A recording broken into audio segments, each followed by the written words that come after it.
Yo, what is going on, guys? Welcome back to the channel. If you're new here, my name's Shah. I create content for the Yu-Gi-Oh! TCG Master Duel. I'm doing a video talking about Scareclaw in depth with tutorials and gameplay. And there'll be a deck profile at the end of the video. If you see my previous video, which is doing quite well, I went into depth about Shatrila a little bit and Scareclaw, some of the cards I use, how I use them, so you can get a rough idea of how the deck is played if you're not sure still. I do have a combo video out and I have other videos out for the deck. So if you don't know what I'm talking about, definitely watch those. Those are really fun. And one of them is actually a vlog, so that's quite cool as well. And yeah, without further ado, let's get straight into it. Oh, quick disclaimer. I actually ended up deleting all my replays on EDO Pro after I saved them on OBS. So when you're watching the replays with me, it's just from like a media player. So I'm new to this, cut me some slack. And oh, last thing as well, yes, we are trying to get to 1,000 subscribers before the end of the year. I know it seems like a tough goal, but we just hit 150 subscribers yesterday. So yeah, let's do it, guys. Okay, let's watch some duels. Cool, so up first is a duel against Exosister, which is one of the decks that actually won a recent YCS event. So we're just watching them combo off at the moment. You can see my hand here, we've got the Adventure line, we've got the Scareclaw line, we're loving it. Also, this is my 60 card build, so you might see some cards that I don't use now, but I figured I'd still include this replay because it's a cool deck I'm playing against, and you can see how I deal with them. He kind of pops up, which is mad because I don't run hand traps in this deck. Yeah, we'll see how we get through this. Obviously, he gets rid of the token, so my Adventure line is dead, which is really awkward. But I do have the now Carpe Diem. He's called Isolde, I guess because I'm not sure why. Maybe because of Rota. I respect it though because I know that card is crazy. But yeah, he does some more ranking up, overlays into another Exosister monster. But yeah, the Magician's Souls goes off, gets negated. But now I believe we have free reign because all the disruptions have been used. That might be a mistake by the opponent. So yeah, we're going to combo off. We're going to absolutely... We've got Baron. This is my 60 card build. So with a few different cards. And then Baron doesn't have to win the game. So yes, the replay did end. But what would have ended up happening there was I would have went into the Tri-Heart and really easily just OTK'd him. So this is a matchup against a, I believe, Branded Eldlich deck. I've played against deck in real life and it is really tough. So yeah, we do the Temple line, of course, get the Brave setup going. We always want the Griffin live before we do the combo, so our combo doesn't get negated because it's really fragile, especially the Hulk bit. So yeah, we're doing that right now, and yeah, Griffin's online, and now boom, there we go. We're going to the Lightheart, and what you're seeing now is the very standard combo that I always do. Like always, I've memorized this thing. I'll probably do it in my sleep. So yeah, we're gonna keep going, bring out the Tri-Heart. Because of the Parallel Exceed, we found it really easy to actually overextend. I say overextend because we don't always get to summon the IP, but when we see Parallel Exceed, we do. So that's the end board. That's like my perfect end board, basically. Yeah, there's the Scareclaw Splash. That's a tongue twister. And that's an Omni Negate because we control a Scareclaw in the extra monster zone. So yeah, we're just watching this. I went into Dark. I think at this time, I didn't have Apollosa in the extra deck, but I thought I did. So just ignore that. But it's still enough to win the game because we use Rakerback to bait the Sanguine. Splash negates the Sanguine. And then I believe from here, we just, yeah, man. The field spell's OP. It's the anti-floodgate card, which I love. We popped a Hakero. Okay, interesting. Because I think he has a skill drain face down, if I'm not wrong. So let's actually see what happens here. Boom. Okay, so yeah, we popped the skill drain, which I'm not sure why he didn't activate. Because I had the Griffin, obviously. But you can see here the power that Scareclaw has with access code. Because Tri-Heart is a link monster, because access code is a link monster, they synergize really, really well. Now we're playing against Marincess. This is a really interesting duel. I want to show you how powerful certain cards in the Scareclaw strategy are and how they're really anti-floodgate, especially the new trap card coming. That's also an anti-floodgate card, sorry, anti-link monster card. But this is sort of the first one we got in Dimensional Force. It's called Scareclaw Alternative. I'll put up on the screen. And what the card does, it tribute 3 Scareclaw monsters. Both players can only summon in defense. And if you thought about that for half a second, you realized, wait, Link monsters can't exist in defense. So against a Link deck like Mathmech and Marincess, it's an auto win. Because I'm using the alternative, I decided to just go for like a weird line. But yeah, you can see here, he's extending a bit, maybe just getting bodies on the board, but it's not enough. And yeah, we ended up... Okay, let's see what the Kraken does. Okay, the Kraken does actually burn and blow up the Tri-Heart, but that's fine. We definitely have enough bodies to actually just extend and win the game. So you'll see here, wow, the Kraken actually done some decent work there. But yeah, the field spell pops it, and I believe Raika will search the Arrival, if I'm not wrong. Arrival, there we go. Okay, we're going to the Lighthouse, search the field spell, and we can activate it. It's a once per turn search. Don't forget that. You can only activate once per turn though. So yeah, we do it. There we go. And yeah, we're going to extend like crazy right now and just win the game, basically. Now, you're noticing here, okay, 39 times 2 is 78, but the trap card burns the opponent for 100 times each defense monster on the field. And in this, I want to show this replay, which I did lose in, but it was cool for me to break a full zombie punk board. So we're going to walk you through that now and just Yeah, I'm watching the opponent now. He's comboing off like crazy. Yeah, that's one of the funny things about Yu-Gi-Oh! Is like combos take so long nowadays, and there's so many memes and TikToks about it. But at the same time, you gotta love it. You know, when you're doing the combo, you're loving it, right? And then on the other hand, someone might say, if you don't like long combos, just run hand traps. So, you know, there's two sides to it. But yeah, we'll watch the opponent keep going. He does bring out the Gamma, which is interesting. He has Lambda, that's why. And then boom, there's the Baladrock. So let's see how we break this board. Of course, Evilly goes first. Droplets. You gotta love it. You gotta love it. We drew 2 temples, but it's more than enough to wipe his board. And yeah, we have our full combo land there, by the way, which is really interesting. We have the Sprights and the Scareclaw, which is all we want in this deck. That's why we run small world as well, to get to that line. But this is interesting. He does actually find the Fairy Tale Snow. And I think I made a misplay here because I was supposed to search the Griffin, but I didn't. And that's why this, that's why searching Griffin is so important, basically. At the same time, his Fairy Tale Snow could have just banished again because it's not once per turn. So it's debatable.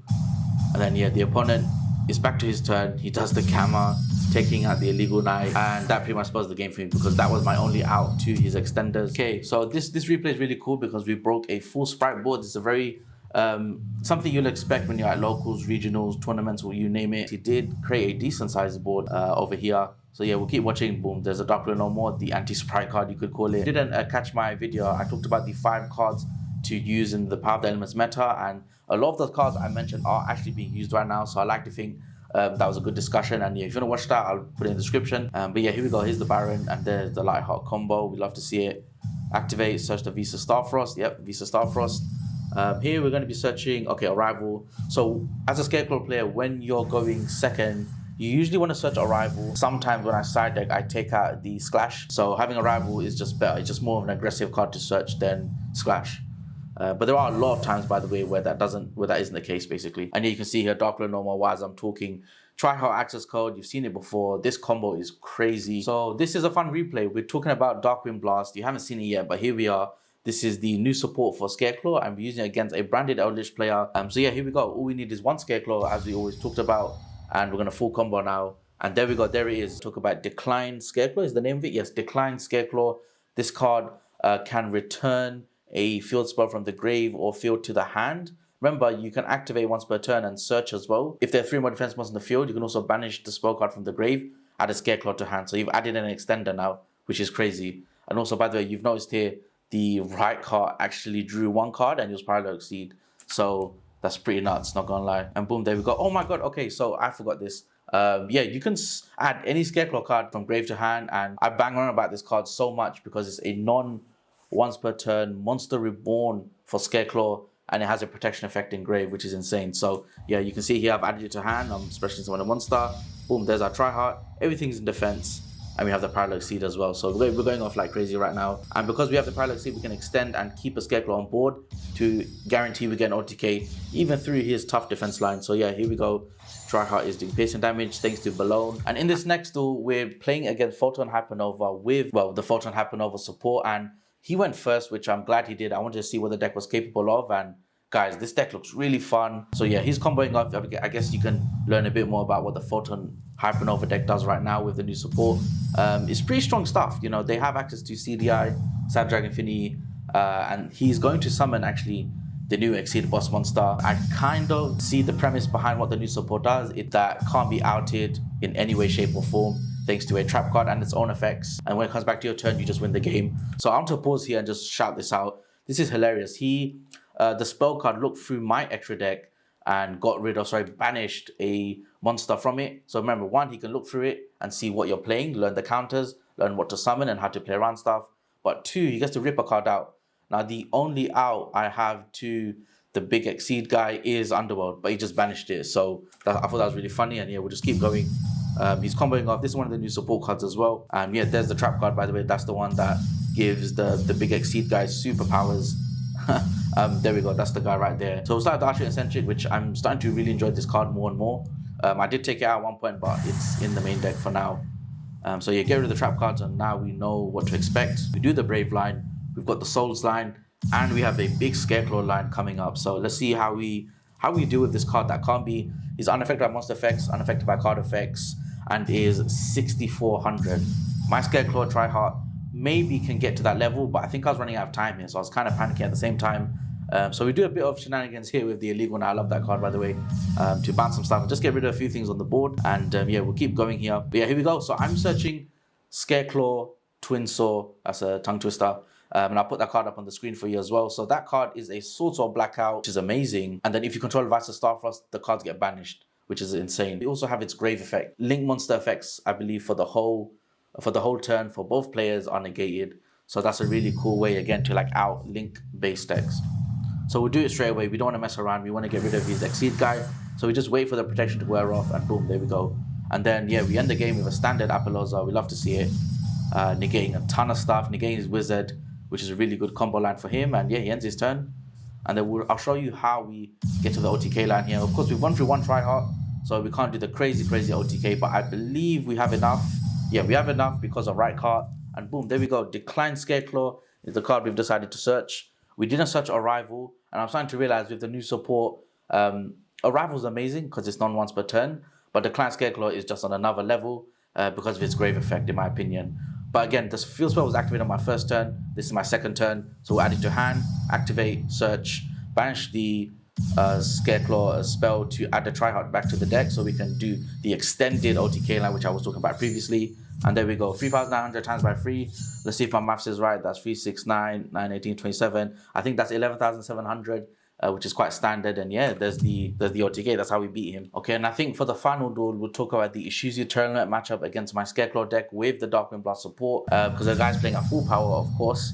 So yeah, we'll see. We're doing the standard line. I'm actually going to skip ahead. And there we go. We're going to search the Twinsaw. We're not searching the Splash, actually, which is really interesting. I didn't expect that. But we are missing the adventure line. So we'll see how we do here. And yeah, we're going to the Apolloza straight because we realized that the opponent's got a lot of monster effects happening.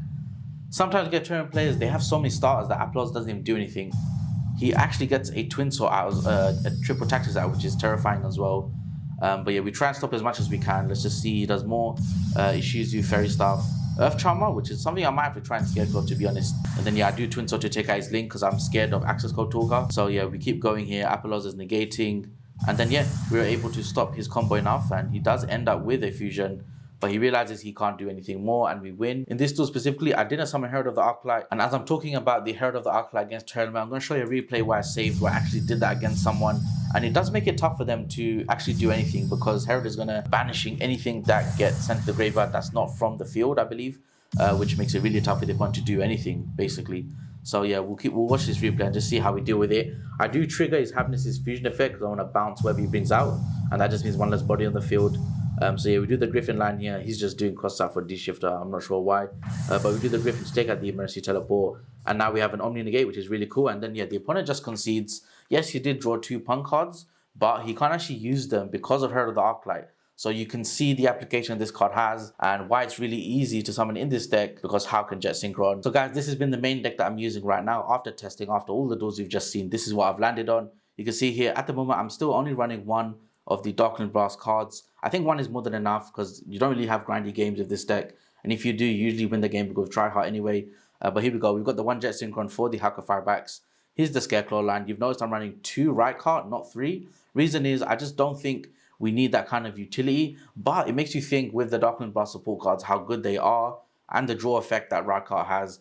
I maybe want to bump him up to 3, but I'm not sure about that yet. That may come in a later build, and it may come in a build after the ban list, basically. Love the Parallel Exceed. It's our IP extender. It's our extender for access code and tryhard. It just makes sense in a link-based deck, although Lightheart's arrow points left, which is really funny. If you've seen yesterday's video and you've read the comments, maybe you've noticed a lot of people are catching on to how powerful this card is, how it doesn't announce that it's doing anything. It just summons it, and your opponent just has to accept the fact that all his boss monsters are in the grave. But yeah, guys, with that being said, that's been the deck profile. Hope you guys enjoyed it. Hope you guys liked the dual commentary as well. Hope I was insightful and able to share a few more things about the deck, as well as matchups, realistic matchups as well. You know, decks that we can expect to play against in real life, basically, like Ishuzu Tearlaments. And of course, as always, if you liked the video, make sure to drop a like. Helps the channel get noticed, helps more people find out about it. And if you liked anything about the video, you want to talk about Scareclaw, if you're curious about what the Photon Hypernova stuff does for the deck, let me know in the comments down below. Maybe that's a video I can do. And yeah, guys, I think that's everything. With that being said, I'll catch you in the next one. Peace.